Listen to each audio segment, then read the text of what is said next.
A warm and safe good morning to one and all present over here.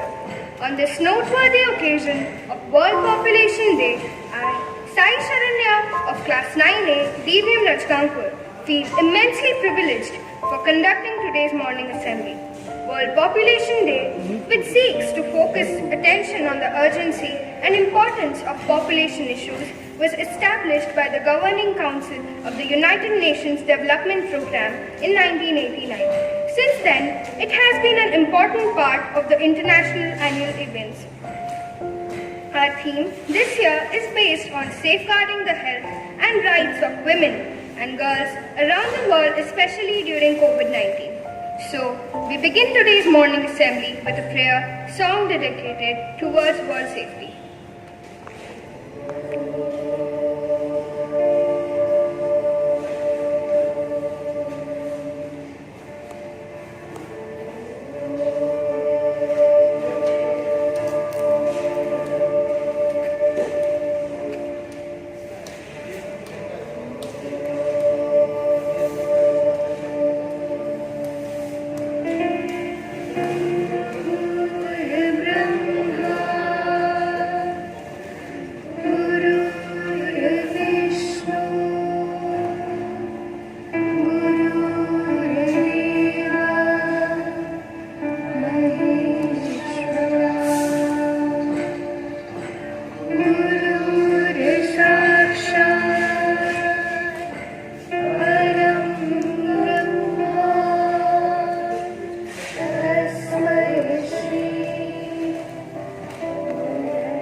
Good morning everyone. Thought of the day is practice kindness all day to everybody and you will realize you are already in heaven now. Thank you.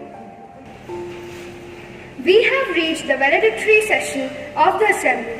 I now thank you all for being a part of this assembly, and lastly, I pray for the soon recovery of the world from this pandemic situation. Thank you.